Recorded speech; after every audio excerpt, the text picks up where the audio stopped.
Who are you, and when and where were you born?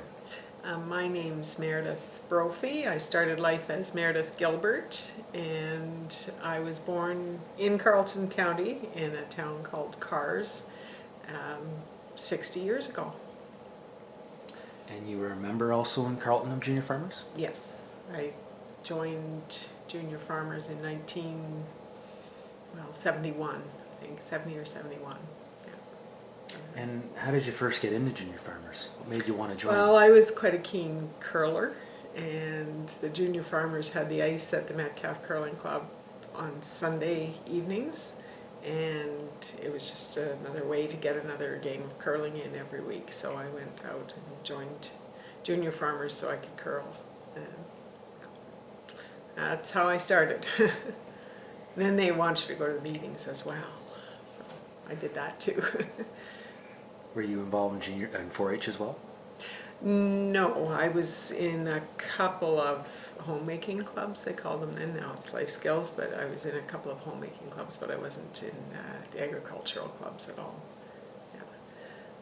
And what club were you involved in Carleton?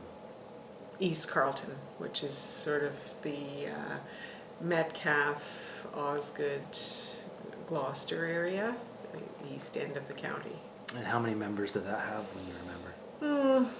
It varied. I'd say we went from anywhere from, 30 to 70 members over the time that I was involved. We had quite a few. In the latter years, it was huge because there was a big family of people that brought all their friends and so on to join Junior Farmers, so that was good. But I think when I joined, there were probably around 40 to 50 members just in the East Carleton Club. And what were the other clubs in Carleton? South Carleton, which was in the area of Richmond and Stittsville, and then West Carleton, which was Carp, Kinburn, all those areas. And how many members would there have been in the county total? Probably around 200, in the 200 range, up and down, of course. So did the clubs do their own thing, or was there mostly events and social structure involved countywide? We did most of our fundraising and that kind of activity would have been just club related, and then we'd have an annual banquet once a year, and the three clubs would come together for that, and we had a county junior farmer queen competition at the annual banquet, and we had the sporting activities and that kind of thing. If we were going to a provincial competition like the broom ball or baseball or anything like that, we'd have to have a county play down sort of thing to determine which club was going to send to the zone and then the provincial competitions. Where were the East Carleton Junior Farmer meetings held? Mostly in Metcalfe, people's homes, yeah, and quite often we'd meet in the Lions Den at the fairgrounds in Metcalfe, which is just the Lions Club Hall. But the bigger meetings, the ones, our annual meeting and things like that, we'd have at a hall because there was just too many people out. Like most volunteer organizations, we might have 70 members, but you might get 35 at a meeting, so we could quite easily have them in people's homes or a smaller venue. So how did quorum work if you have 70 members and you only get 35 out? How did quorum work for East Carleton then? Oh golly, I don't remember that. Did you have certain people people I don't know how voting? much attention we paid. Okay. I don't remember in terms of decision making. It was probably 50% of the members or whatever, or maybe we had a number, like it might have been, and that might have been lower than what half the percentage would be, because the reality is you don't get, some people are members because they want to curl or play baseball or play broom ball, and so realistically, I think if we had, probably our quorum might have been more like 20, and then it was just accepted that those are the people who make the decisions for the club. What was the difference between each club? Like, they have their own personalities, their own interests, or were they all kind of similar? Fairly similar, I think. I'm looking at Mike because he's a South Carlton junior farmer way back. But no, we mostly did. South Carlton had a lot of the broom ball, and East Carlton had more like hockey and baseball and things like that. And I don't think that we were that much different though in how we ran our meetings, and we certainly had good county structure. We had a county meeting once a month at the OMAF offices in Bell's Corners, which is sort of central for the county. And so we had a county executive and so on too that just kind of kept things, you know, when are we doing this and how are we going to run that competition and things like that. He won't get into anything. So the representation on the county board, it was equal for every club, or Yeah. you know, was it by membership? No, it was just, we had a certain number of, you could send, I think it was three representatives from your club to the county. Yeah. What was it like for being in Carleton and being in Zone 1, so far from everything else central in Guelph and Toronto? Was that a big issue, or was there just so much to do here? Not really. We had a very, we weren't isolated as a zone here, like other than by geography. We certainly felt like, you know, we were welcome to go to the provincial competitions and so on. But when it came time to actually go, just with the age and so on of the membership, it was hard because if you won the zone level, it would sometimes you'd lose half your members that were supposed to go on that team or to that competition just because they couldn't go away that weekend because they were working or in school or whatever. So it did add, you know, it adds a half a day at each end to get to something. But as a zone, we were very active, and sometimes the zone competitions were as much or more fun for us as the provincial. So it was a very good network of people. Like, I still have some very good friends that I met just because they were in junior farmers from one of the local counties, one of the zone counties. So, How was communication done within the county and within the clubs? telephone mostly, yeah, and we might do regular mail, you know, occasionally, like a notice of a meeting or something like that. But most of the time it was telephone, you know, network. There was no county newsletter? Don't remember that Okay. there was. How did the three clubs attract or recruit members, or did they even have to? Not really. It was pretty good. We always said, you know, we could use more members, but that was more of a monetary thing. You know, if we had more members, we'd have more membership fees paid, and then we'd be able to do more.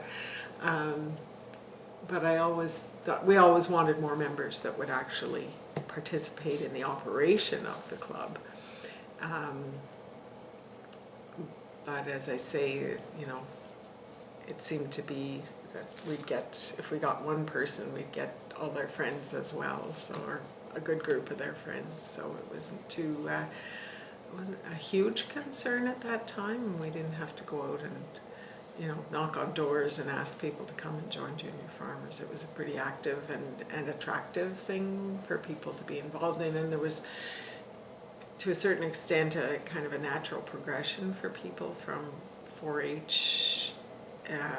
They could still be both in 4-H and junior farmers, of course, but then when, for the social aspect of it, what junior farmers was doing was maybe more attractive than what 4-H was doing at the time. What sort of community projects did East Carleton do? Oh, we did tree planting, and we did, oh golly, I don't remember. I don't know why tree planting came into my head, but I know we did that. And we did a lot of, you know, annually we'd do a spring cleanup of some of the public parks and things like that. And fundraising, we'd do fundraising and make a donation to an institution. That was the kind of thing we did. Nothing else just springs to mind right now. What was the public's perception in Carleton about junior farmers? Well, we were pretty lucky at that time because, I mean, there was, of course, there will always be people who see junior farmers just as and it was, you know, a very social crowd, and people don't always bother to get to see what else junior farmers are doing. And but as I say, we were lucky enough that a lot of the people that were members, their parents had been members as well, and so the parents knew very well, you know, what the members were doing, good or bad, and it was just a sort of a life thing, a progression, you know, and I don't think. Well, I remember one time when the first time I went on to the fair board in Metcalfe, and I was, you know, you give a nomination speech, and I mentioned that I had been heavily involved in junior farmers, and I'd been in this executive and that and so on, and somebody came up to me afterwards and said, "You might not want to mention your involvement in junior farmers." But this was just this one person that didn't really know much about it, that, you know, thought it was just a wild time and nothing else, and I thought it was a feather in your cap to have been a president of a provincial association of any sort, but not everybody puts a lot of stock in it, but the people that I like to think, like our parents and so on, knew what it was and knew what we were getting out of it, and that's what matters. And what positions did you hold in East Carleton? Oh, I was treasurer, I was a secretary, and I went through the executive as well, president. Yeah. And then I was also represented East Carleton on the county executive. I don't recall, I was trying to think of that after you called today, I don't think I was ever county president, but certainly did just about everything in East Carleton. So eventually you took on the county's position for their director on the provincial board. Mm-hmm. Were you sought after to step up, or did you have, you know, to fight someone for this? No, I was asked. I'd been on the county board for a while, and when Richard was retiring, they asked if I would consider taking it on, and I thought, well, sure, yeah, whatever. I don't know. I didn't know much about it at the time, and there wasn't much of an apprenticeship program, but yeah, it turned out to be a good thing to do. And can you talk about some of the presidents that were on the board or running the board before you became president? The provincial board? Yes. Okay. Well, the first president that was that I worked with, the first year I was provincial director, Bill Emmett from Brant County was the provincial president, and I had run across Bill other times in my junior farmer curling career, so we knew each other, and you know, we've become quite good friends, but I just thought, oh, okay, you know, it's not all just strictly by the book meetings and so on. We can have fun doing this, and I certainly had a lot of fun.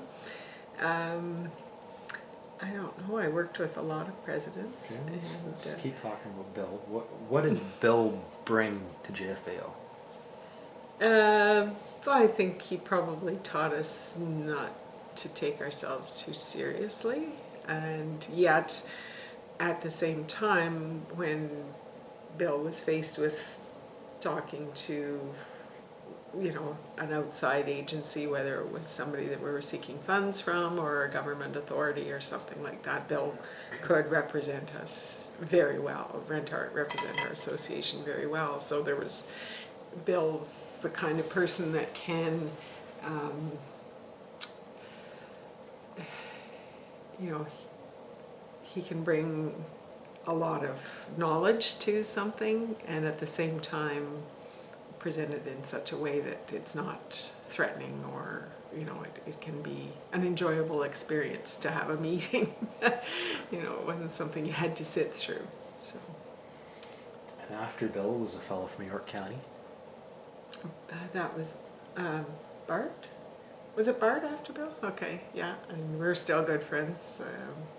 I met him at the Association of Fairs convention in Toronto this year, and it was just like we hadn't, you know, I haven't seen him for probably 20 years, and yet it was just very natural to have a good little visit. So, And what did Bart bring to JFAO? oh boy, Bart had a lot of knowledge and passion for agriculture. Still does. That's my dog, and I think he sort of not that previous presidents hadn't, but Bill, that was his passion, and he wanted to make sure that we didn't lose our roots, our agricultural roots, and so he was quite good at that. And after Bart was a fellow from Huron County. Jim Phelan, yeah. Oh boy, you're really testing me here. Yeah, and Jim was a very quiet person, and you wouldn't maybe pick him out of a crowd first thing to be the leader of the group, and yet he had a way of making things happen. And one of his favorite expressions that I still use is when you're working with people, especially volunteers, and asking them to do this and organize that and so on. And Jim would always say, well, you can't push a rope. So you're right, it has to be, unless you're pulling on it, unless you're pulling your weight, it's not going to happen. So I think that sort of characterizes his leadership style, was that he was in there doing, in the trenches, and not asking anybody to do anything that he wouldn't expect of himself. And then after Jim was a fellow from Victoria. Yes, Tom Callahan, and he's again just a very good friend still. These are the friends I don't see anymore, but very often. But it's a very natural friendship, and Tom. Again, not always front and center, but had a way of making people realize their potential. And he'd just very quietly take you off in a corner and say, I think you should maybe try, why don't you see if we can do this? And I think you're the good person to try and get this going for the association. So that's what he, I think, everybody has a different style of leadership, and he certainly went about it in a quiet way too, but he was more of a one-on-one person rather than stand up and talk to 2,000 people and get them to, wave their placards. And then before you in 81 was Doug. Doug Peart, yeah. Well, there's one thing I'll never forgive Doug Peart for. The year I was president, we'd been talking for years about moving the provincial conference away from Toronto. And it was just a massive undertaking. At that time you were talking about having, between, 1,000, 2,000 people at the March conference banquet, not at the convention itself, but at the banquet. And so to think of putting it anywhere else besides a big hotel in Toronto was just unfathomable. But so Doug was a big proponent of moving the convention around, and that's probably what he did for the association, was to get us to think outside Metro Toronto for our conference. But I was chairing the meeting, and he was past president. And at the very last meeting, where we decide what we're going to do for the convention next year, he stood up and made a motion that we have March conference in Thunder Bay the next year. My hands were tied because I was chairing the meeting. And I thought, you guy, you. And, but he had, as I would have expected of him. He had his ducks in a row, and he had his people ready to argue for this and so on, and I had no idea it was coming. And the next year we went to Thunder Bay for our March conference, and it was huge, but we did it. So, but he's again, just. And the other thing I should say on a more positive note, Doug, well, he was, the year he was president,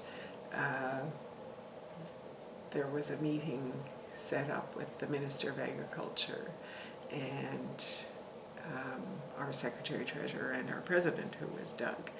And we worked for quite a long time on the presentation that he would give to the minister, and he represented us very well at that. I wasn't in on that meeting, but I was certainly part of the process. He did a lot of the preparation of what he was going to say, of course, but I was on the committee that sort of, figured out how this meeting was going to go in terms of what we had to say, and he did a great job of that. Yeah. I'm glad you brought up Thunder Bay. There's a bit of a myth about it, or a story that was brought up because PDs weren't paying attention, and the motion was made because PDs weren't paying attention. They would just say yes to anything. So this was strategically done. So that's what you're telling me. This was strategically done to move it around for that reason, to get it out of Toronto. I think so. I don't know. I've never heard that before. That's why I say it's a myth that I've heard.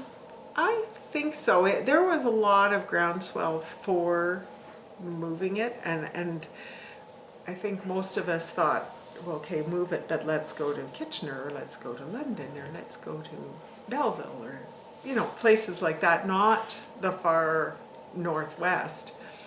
And that's not even as far northwest as you can go. But I think, yeah, the shock value was worth something. And certainly if they weren't paying attention, they were paying attention after that. But I don't know that was the reasoning behind it. I think it was because the needs of the members weren't being met by having it in Toronto all the time. Like how many junior farmer members were from Metro Toronto, and yet that's where we had our meeting. So, well, that's interesting. I've never heard that myth before. That makes for a good story, though. But I was there, and I have a very vivid memory of it. Before we go talking more about Doug, how did you end up? I'm guessing you were vice president for your president. Mm-hmm. Yes, you had 4 years on the executive. Second vice president first, then president, and then past president. Second vice president. It was a 4-year commitment. Mm-hmm. I didn't hear about second vice president. So, how did you become second vice president? I was asked if I would run, and there had been a couple of years before that I had been asked to run, and I didn't, and just for my own reasons. And then I did run for second. So the real competition was for second vice president. And the year that Bart Johnson ran for second vice president, there were just about everybody that was on the executive was on that ballot, and I wasn't successful that year, which is fine. Everything kind of works out the way it's supposed to. And then after that, I took another couple of years off because there were some people that I wanted to see do the job, and then I ran again and got in. So what's the difference between first and second vice president, work-wise, responsibility-wise? We all had our committees. Second vice president was traditionally the chair of, I can't remember that one,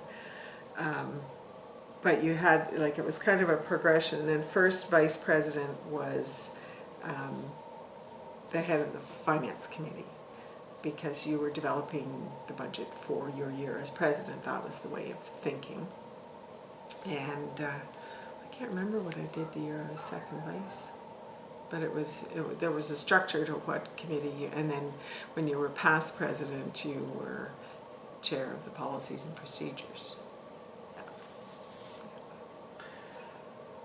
Doug told me he created that committee. What? Policies and procedures. Did he?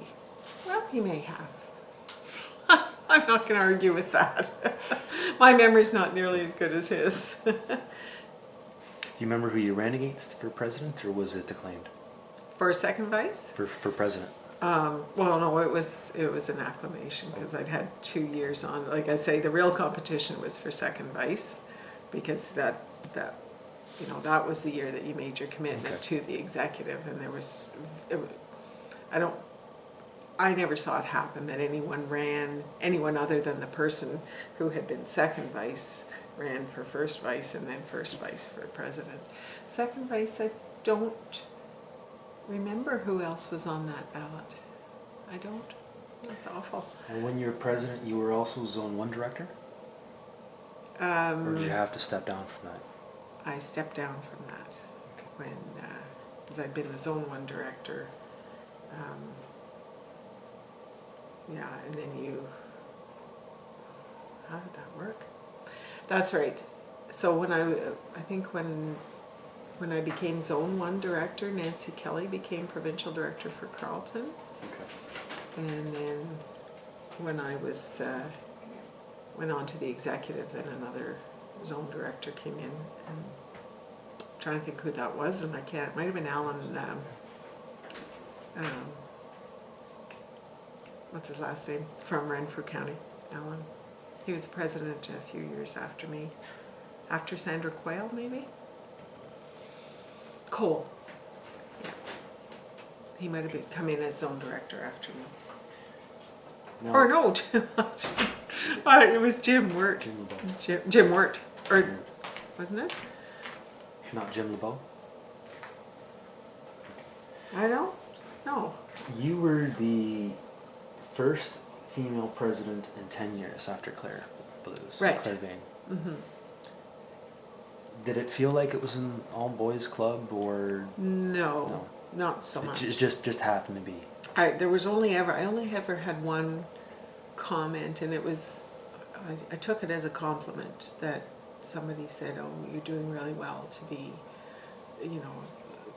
provincial president of a sort of a male institution," and I just kind of thought, well, not anymore.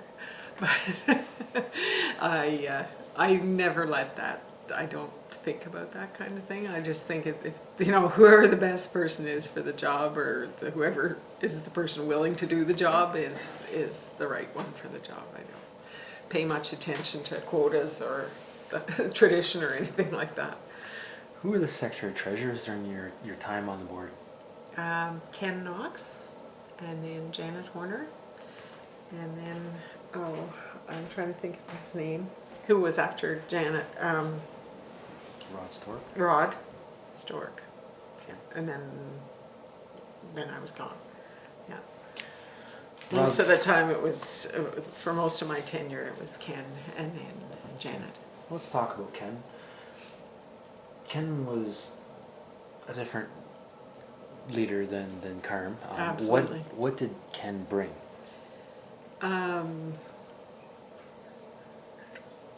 Well, it's hard to, I'm not going to compare them because I never really worked with Carm. I know Carm, but I didn't work with him. But Ken brought a vitality and enthusiasm that was infectious, and I don't know if they still do it at Junior Farmers, but it was with him that we started doing the Act Enthusiastic and You'll Be Enthusiastic. Yeah, that was where, as far in my memory, that's where that came from. Maybe it was around before then, I don't know. But, he just was the kind of person that could get a room of 500 people wound up about something, or he could sit and at the post-meeting socializing, networking, and say, well, I think maybe, let's do this, and there were a few people like that could just really direct you, and he was very good, as I say, with a group or with individuals. Like, he seemed to pay a lot of attention to individuals and what their abilities and talents were, and what gifts they should be sharing with the association. So and enthusiasm, I'd say, was the big thing, and it was infectious. What did Janet Horner bring? Janet is a lot, very similar sort of way of doing things, and being a leader of an organization, not leader of an organization, but that in that role there was a lot of leadership required, and Janet had the ability to I don't want to say cajole, but just have people, make people think a certain way. And she certainly she and Ken both are great public speakers, and can make you believe in yourself, and just sometimes just a pat on the back, and okay, maybe I'm not doing it all wrong after all. Yeah. And otherwise, certainly is in terms of the organization and management of the association. It was a very difficult time because we were being asked more and more to cut our apron strings and not depend on, like, these Ken and Janet were both OMAF employees, right, and this was part of their job, and the handwriting was on the wall that this was not going to continue. And so autonomy was a big issue and a big challenge and hurdle, and most of us weren't willing to address it that closely, because it was, sorry, I'm busy organizing Sing Swing, I can't think about that right now, and but I'd say it was their job, and they did it well to sort of make us sit down and realize, well, this is probably going to happen, and you should be building towards or working towards more of an autonomous association, and cut the apron strings. Yeah. It wasn't easy. Their job wasn't easy in that department, but at the same time, well, Ken and Janet and Rod had, youth and vitality on their side, so they could come out and be part of, they were always at the provincial activities and so on. So it was good to have them around. And for a short bit, there was Rod. Mm-hmm. What did he bring to JFAO? He had a lot of like his organizational skill, and he was obviously there again. We were getting closer and closer to the time when OMAF was going to say, we're not going to do this anymore, and so he had also he really was able to convince us that we were we can do this, and maybe started us on the road where we could plan for what the association was going to look like in the future. Did he bring in strategic planning, or was it just a thought process? I think it was more of a thought process. There had been a lot of sort of discussion around strategic planning and that kind of thing, but I think that would have been ongoing when Rod sort of came into the job, and Carm and Ken and Janet and Rod all steered us towards serious planning. for the future. Yeah. What was the role of the past president?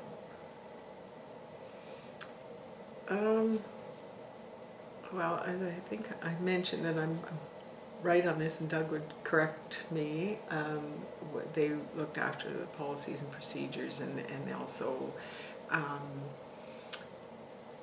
any of the constitution changes or resolutions or anything like that that had come up for the annual meeting, they looked after that, and just sort of more of a governance type of role is what we would call it now, and advisor and just sort of to be there, just like the past president of most associations. You're trying to take a step back but still be somehow to help out and to contribute. And you've already touched on this, but I'll ask the question just in case there's other topics that are with it. What were some of the changes that you saw happening to JFAO and junior farmers while you were on the board? The decline in membership was the biggest one that jumps to my head, and I saw a graph there when you were going through your computer files that was showing, like in 1982 when I was president, it had started at that point, and we had 7,500 members the year I was president, and but it had peaked I think around 9, and it was a concern. Do you know why there suddenly was a drop? Was there a reason for it? Other than the fact that it was becoming easier. At the time, we put it down to the fact that there was more to be involved in your community. More people were getting into organized sports. Sports were becoming more organized in the community, like the hockey and things like that, and you didn't have to belong to junior farmers to curl 7 nights a week if you wanted to, or to play hockey 5 times a week if you wanted to, and there were just more choices of things to do for a young person. You remember when the age of majority changed? Mm-hmm. Did you see that have any effect on junior farmers? Do you want an honest answer? I don't think junior farmers ever paid much attention to the age of majority. You mean for drinking? Yeah. Oh, well, heavens. I don't know that it did. Let's just say that. I never thought about that, so I don't. In my mind, it didn't. Was there a change in attitude around that time about what to be involved in junior farmers, whether to be more business-like or be more fun or be more athletic or be more cultural? Yeah.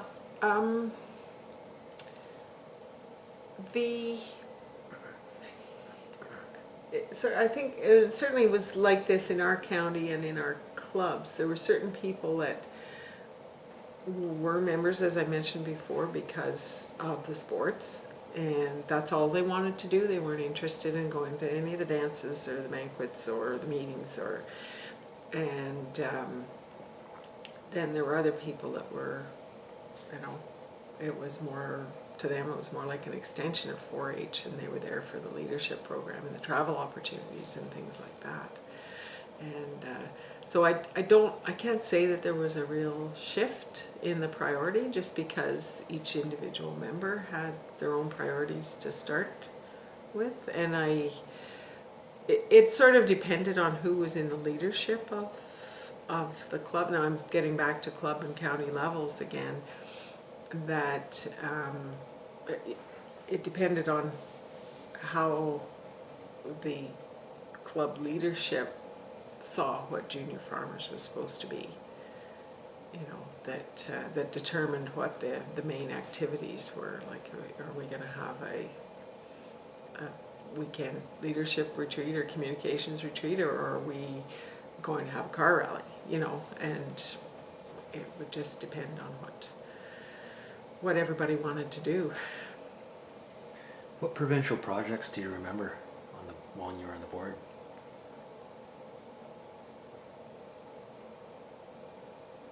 I can't think of. Okay. Well, the ones when we didn't start it by any stretch, but the Century Farm signs were something that the junior farmers looked after. Was there any changes to that program? No, Nope. no, that was just something that we inherited the program. It was a very good program, and so we continued that. And I've drawn a blank, which you'll be glad to hear. Provincial charity. Is that something that started when you were on the board? No, that was after, I believe. As such, there was, wait now, it was towards, if it started while I was around, it was towards the end of it, and they would choose, am I going all wrong here in my dates? But I thought that was a sort of a mid-80s kind of thing. Doug Murphy, who was your vice president. He was a year after me. I believe it was Doug Murphy who had mentioned that he chose provincial charity one year in honor of you. Did he? I want to say it was the Canadian Arthritis Association. Yeah, could have been. Yeah. And to me, this was new because what they have is then the vice president, now the coordinator of the provincial conference picks 3 or 4 choices, and the delegates at the provincial conference choose which ones bring provincial charity. Right. And you spend the whole year raising money for it as clubs. Right. Now, what Doug had kind of told me, this is my understanding. It was a long day. I didn't get lunch till 7 p.m. Bear in mind. This was a long day interviewing. What I took from what he said is that he chose, and everyone raised money during the provincial conference for that one day, Right, that one weekend. One charity. I'd like to know what year that was. 83 is when he was president. Yes. But he may have done that after the fact? After...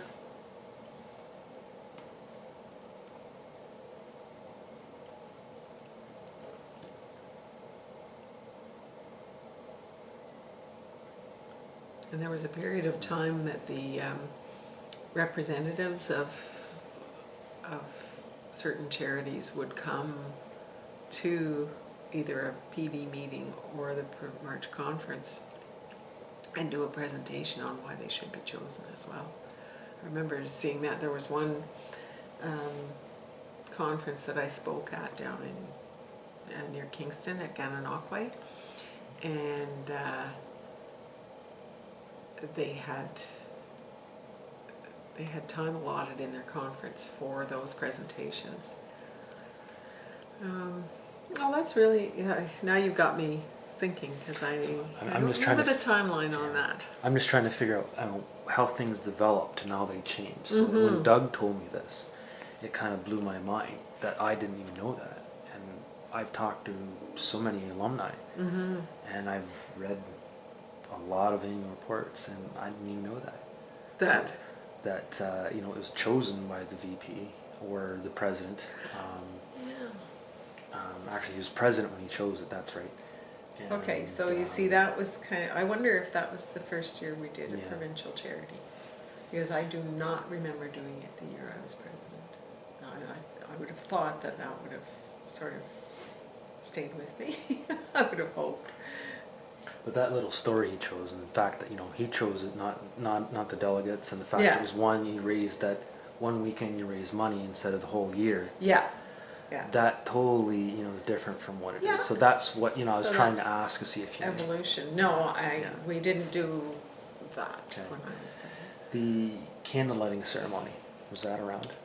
Swearing in directors. Oh gosh, yes, that's been around since Junior Farmers started, from my understanding. It hasn't? No, because they used to do it, we did it at our county banquet, we used to do the sort of installation of officers, and it certainly was when I started as PD, and I just thought it was something that had always been done. So when did that start? Meredith Brophy, when was he PD? He was PD in the 60s. Who? You said Sorry, my not name. Meredith, I'm sorry, I'm a little off here. That's okay. Male Meredith, sorry.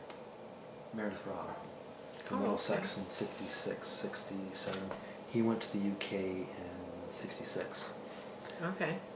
He said he brought it back from Scotland. He got it from a Scotland club. Okay. Middlesex club started to use it. Middlesex Yeah. County started using I it. know they and do it at their JFAO. county, yeah. So he's the only person to tell me that it was him. So I'm just trying to get, where it all different No, things like that. Okay. I didn't. As far as I knew, it was a long-standing tradition, and it was. You told me before the interview your gavel never got stolen when you became president. No, I still haven't. Stolen and returned. No. Okay.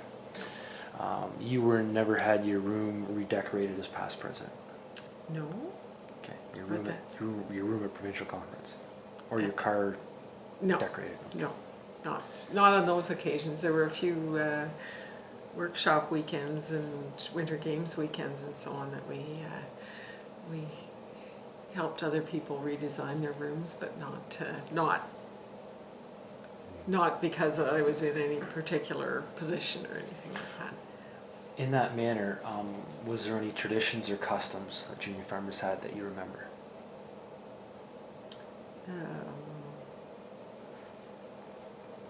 Not. Oh, well, when I went to leadership camp, the lady you're going to see tonight, Lois James, she and her husband Jack had just got married, so we did a shivaree at junior farmer camp for them, and so that was, it's not strictly a junior farmer thing, but it was certainly the junior farmers took it up, and other than that, that's all I choose to share. So you already talked about membership numbers. What did membership cost in the province? Was it? Oh, I'm getting it all mixed up in my mind with Metcalf Fair membership. Would it have been $10? That's one thing I cannot find in all the history. Part of me wants to say 7, and part of me wants to say 10. There's no financial records? Not really. Oh, that's scary. I don't know. We paid a club membership, and then the clubs paid membership to the province. But I don't remember what the dollar amounts were, for sure. What committees were you on the board? Cultural activities, sports, that was Sing Swing and Drama Fest, and the public speaking, whatever that was, public speaking competition. And I know they don't do that anymore. No. And I was on sports and recreation one year, and I was also, and then I sort of went on to the executive, so then I was on finance and policies and things like that. What do you feel was your most significant contribution to JFAO?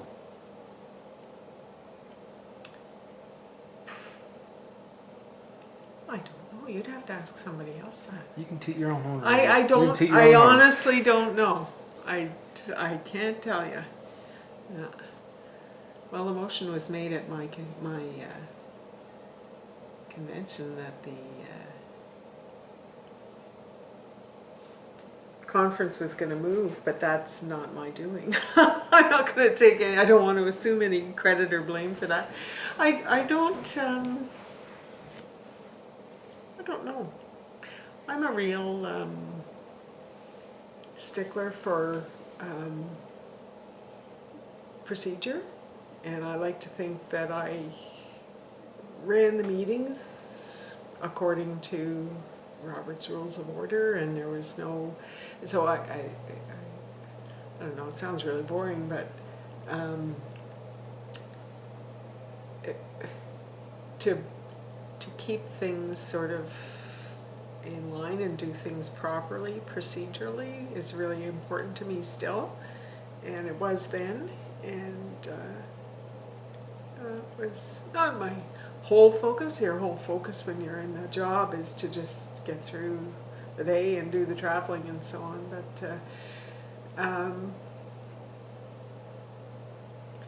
yeah, I don't know. I'd say keeping the ship upright was probably the best thing you could do. Were you in Toronto a lot as president? Not too much. No, we did a lot by phone, and we had executive teleconferences and things like that, so we didn't have to travel quite as much. Did you earn a per diem as being president and vice president? No, it was an honorarium at the end of the year. Yeah.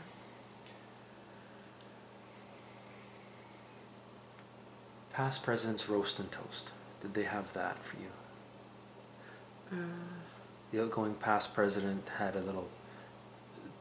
At the provincial level or provincial at the county level level? had a the PDs get together and kind of roast them, have a banquet and roast in their honor. No, we didn't do that at the provincial level. They did it here in the county. Okay.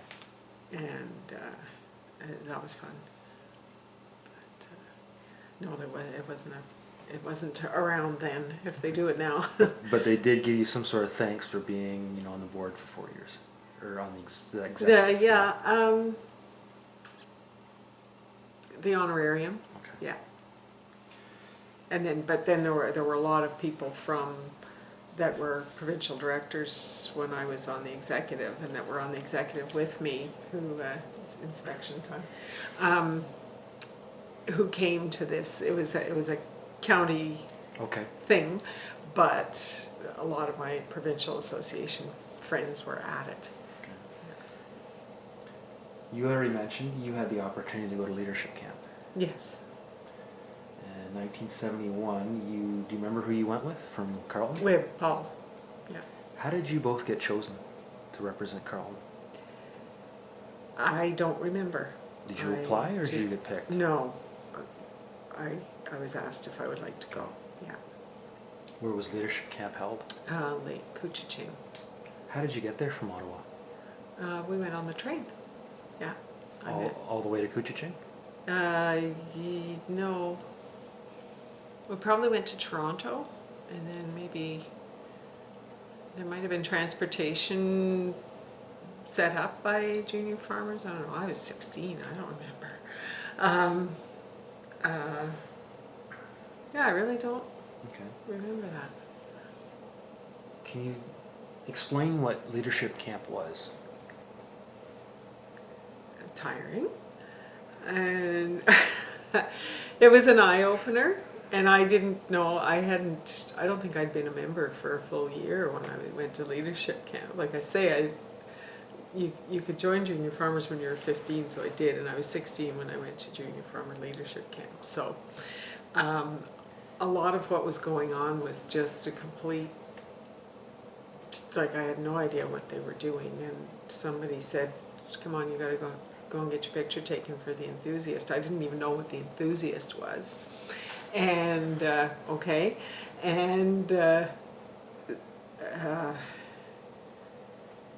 it was very good for me in terms of personally, because that's when I sort of came out of whatever shell I had been in, and realized that you can do things in front of people, and the world's not going to stop turning, and.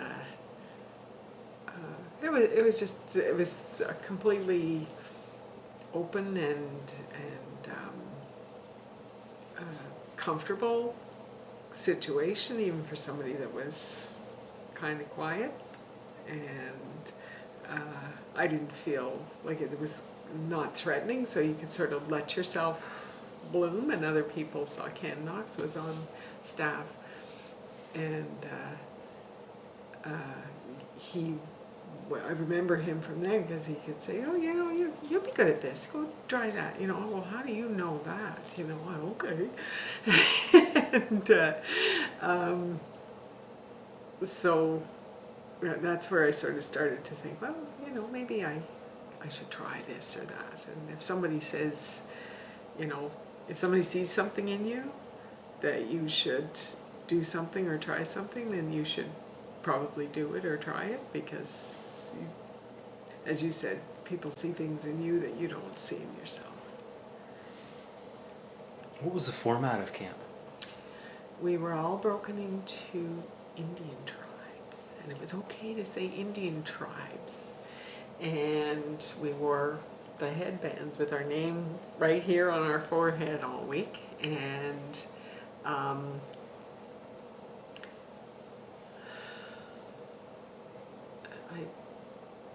it was, I don't remember the exact, like, what the program was or anything like that. I don't even remember, Mike and I went on staff the year I was president, and I don't even remember what the format was, other than, you know, the campfires and things like that. But I don't know. Is there still a provincial leadership camp-ish? It's a weekend. It's a weekend, okay. Yeah, no, we were, I think we were a full week or 6 days or something. And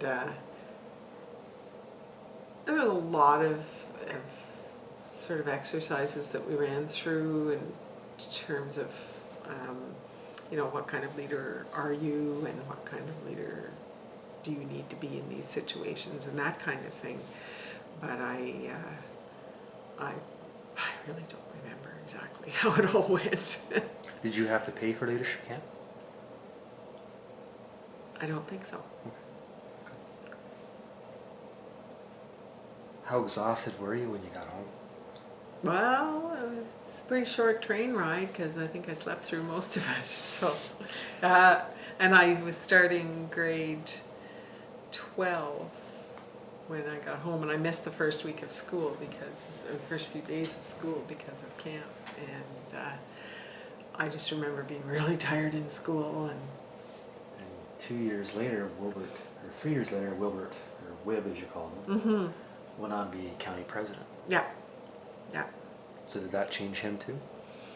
It might have. I didn't know him before we went to camp, so I know he and his family quite well now, and they're not really introverted people, so it might have been something that he would have done anyway, whether he went to camp or not. I really don't know. You'd have to ask him.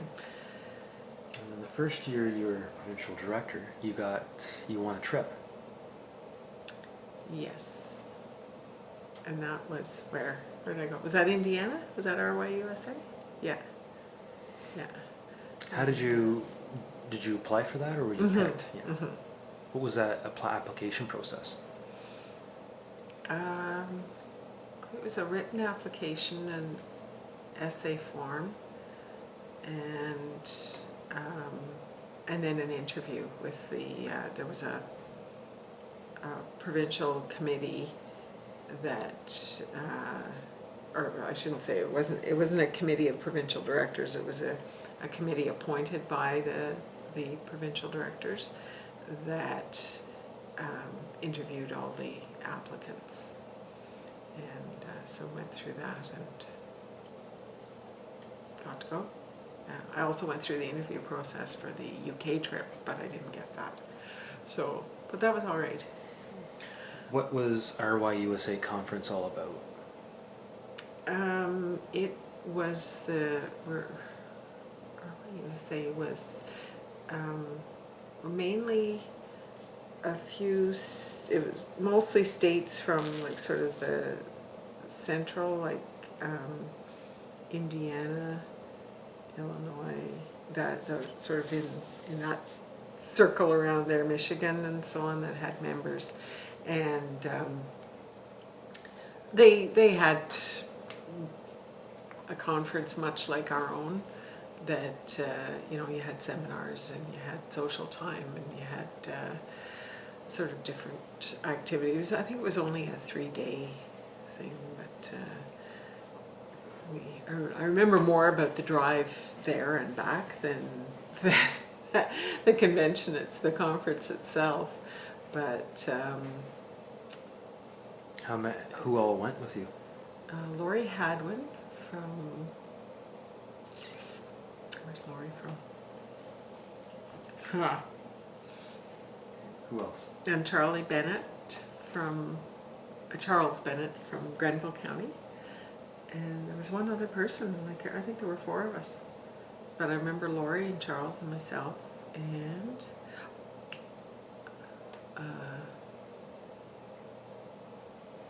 no, that was another trip that I went to Missouri. Was that a Gene Farmer trip too? Yeah, yeah. What was that for? I don't remember. Okay. Well, my records say RYUSA you went with Deborah Wilkinson. Yes, yes, and it was a girl, yeah. Cameron McLean. Don't remember him. From Kent County. Okay. And the one and the only Bruce Comfort. Okay, so I'm getting my trips mixed up. Bruce Comfort was in Missouri. We were in Missouri together. So that was the RYUSA. The Indiana one was in just the Indiana Rural Youth Conference.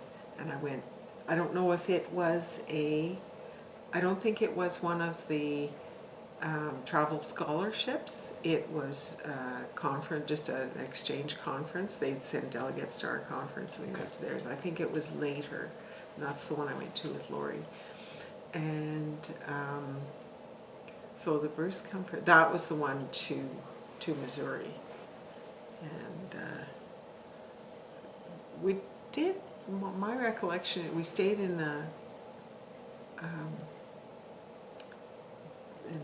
residences of the Southwest Missouri State University, or State College, whatever it was, and did mostly, like they had their annual meeting and so on, but we did mostly touristy stuff. You know, I just remember being down in a cave and I did not like that. Yeah, so I'm sorry, I got my trips mixed up. Okay.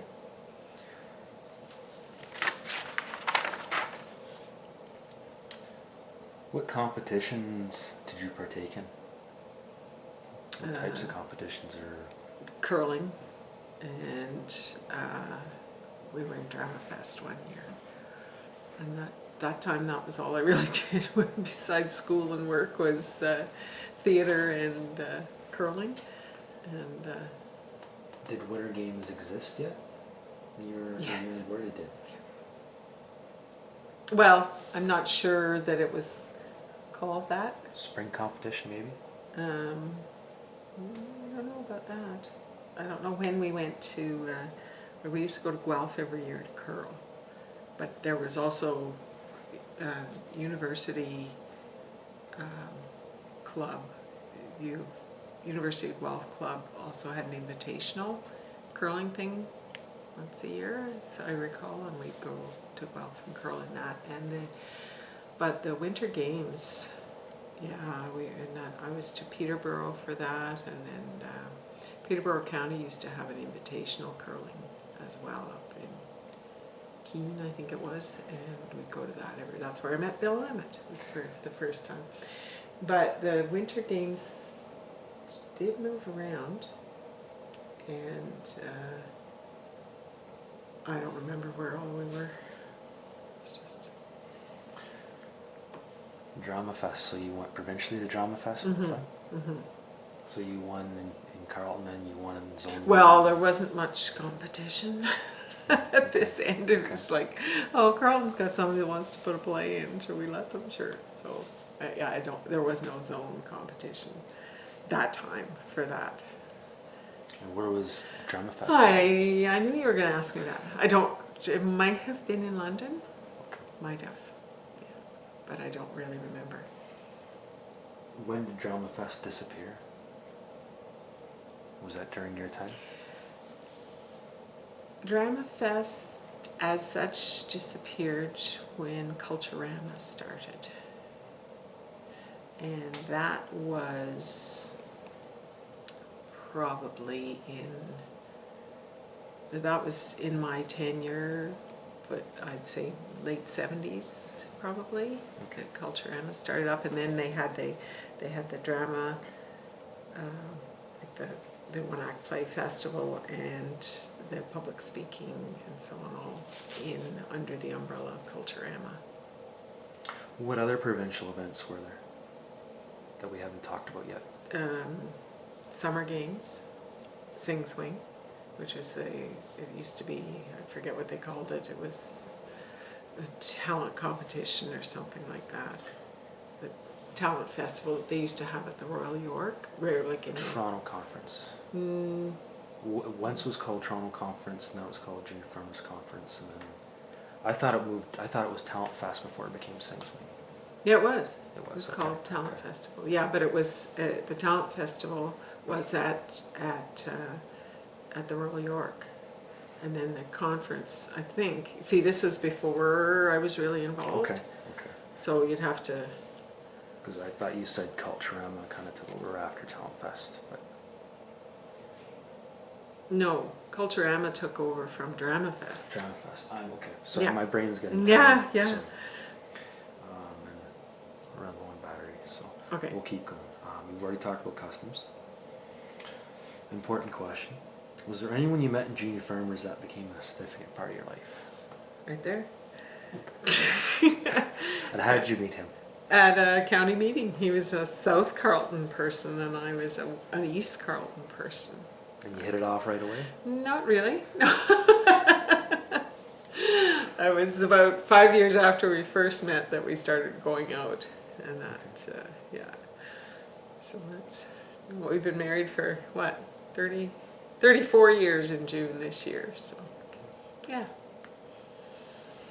What was the relationship like between the provincial government and Junior Farmers, either county level or GFAO?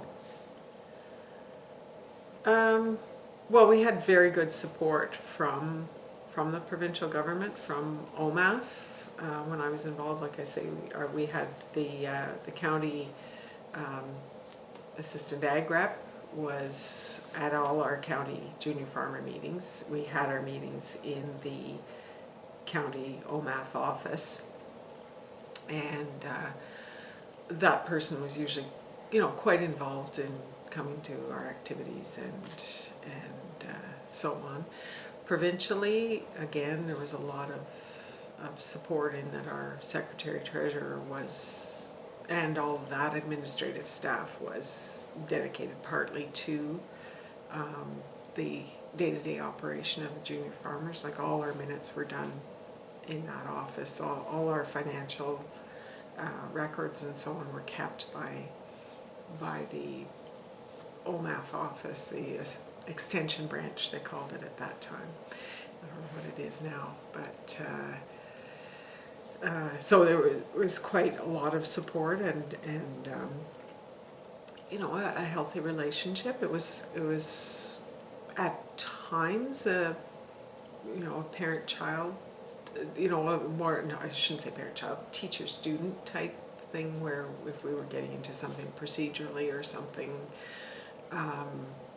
that we didn't have the skills to resolve or figure out, then that extension staff was good at becoming the resource there, and that's something Jan was and is very good at, is that kind of thing. So and it was a big deal that I mentioned the meeting between our president and the Minister of Agriculture when Doug Peart was president, and that was a big deal to get that, like that line of dialogue wasn't, and you wouldn't expect it to be, really open, but it was made available to us, so we sort of felt like our needs were being at least listened to and addressed to the point that they could be when OMAF was going a different direction in terms of their relationship with rural organizations.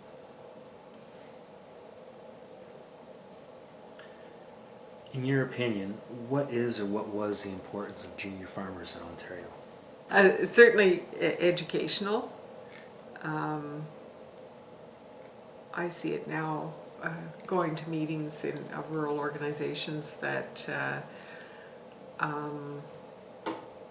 people that haven't had I'm going to say 4-H and junior farmer experience of learning how to run a proper meeting and how to even be at a proper, or act a certain way at a meeting and how to make a motion and things like that. There's a couple of generations now younger than me that don't really know or learn about that. Like, they have the access to it at school, but not the condensed, concentrated version that we got in junior farmer leadership training. And of course the social aspect, it was at the, from the time it started up until, recently in terms of history, it was a social outlet for rural people. But as I said too, just sort of at the end of my tenure, towards the end of my tenure, was getting that there were more and more opportunities. We had cars of our own. We didn't have to wait to borrow somebody's vehicle to get somewhere. And so with those more opportunities, I think the significance or the importance of the organization to its potential members was watered down a little bit because there were all these other choices. But I see now, with the young people that want to get involved, it's almost going the other way because they're surrounded by people that aren't rural, that don't have the rural history and don't have the agricultural background.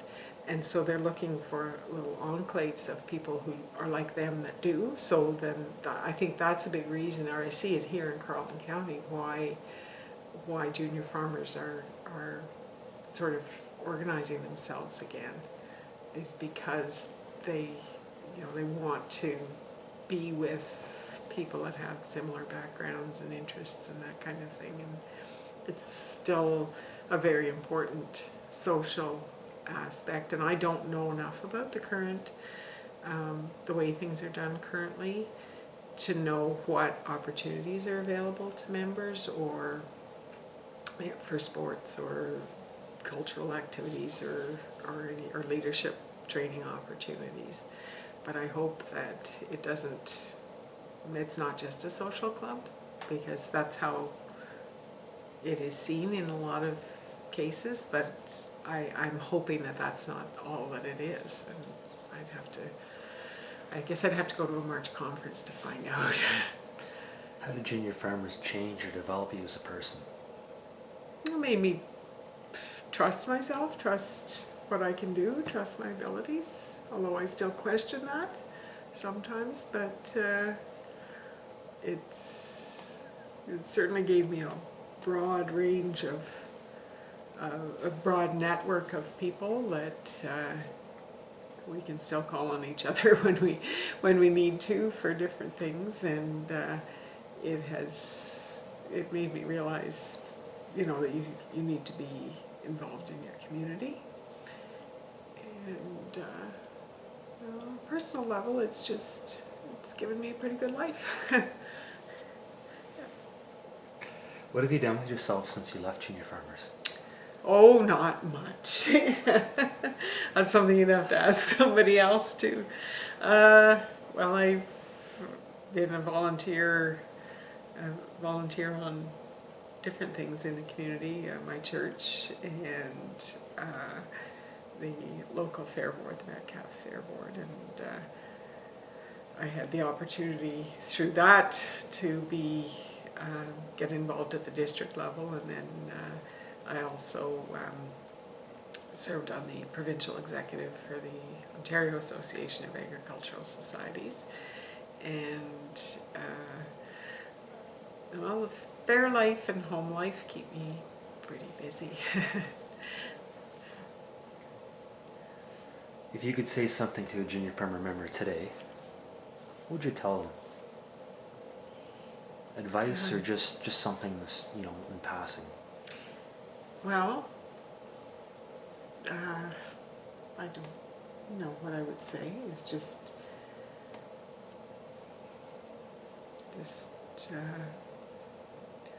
learn something, have fun, and be safe.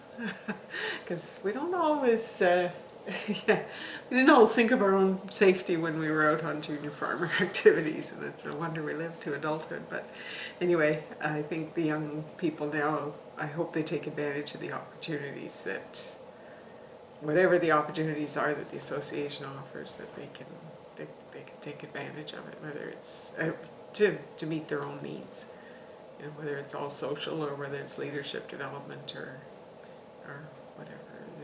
There's a lot out there, and I think that they shouldn't. Here, I'm going to say 4 things that they should do, but not to be afraid to take leadership roles, because that says you don't have to know everything to be a leader, but it's good for personal development too, and there's nothing like being in a job to teach you the job, and the association won't go on if it doesn't have leaders, so they should be willing to step up and be involved. Okay. One story, one funny story, or one story, this is how Junior Farmers was.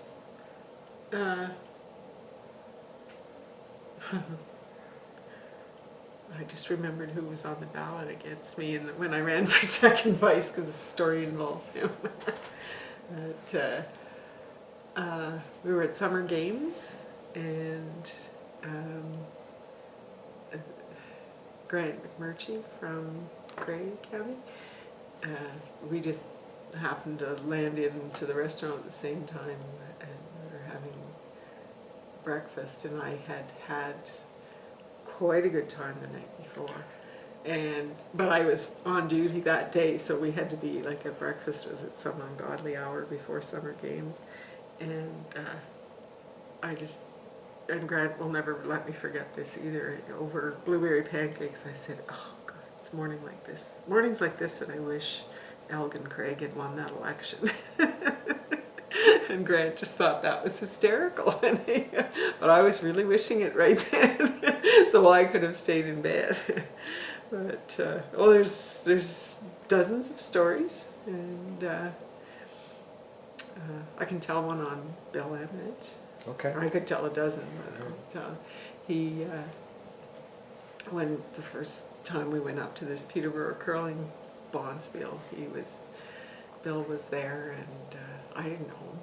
I have a clue who this guy was, but he'd been curling too, and but he has similar problems with his joints and so on that I do, and it was even starting then. He wasn't that old, and he just had this aura of liniment about him, like he had been, using Bengay, which is, it's like A535 or something like that. It has quite a minty smell, and the rest of our team walked in. Oh, geez, all I can smell is Bengay. So he became Bengay Bill to us, and I don't know if I ever told him that he's Bengay Bill to a lot of people in Carleton County, but that's what we call him. So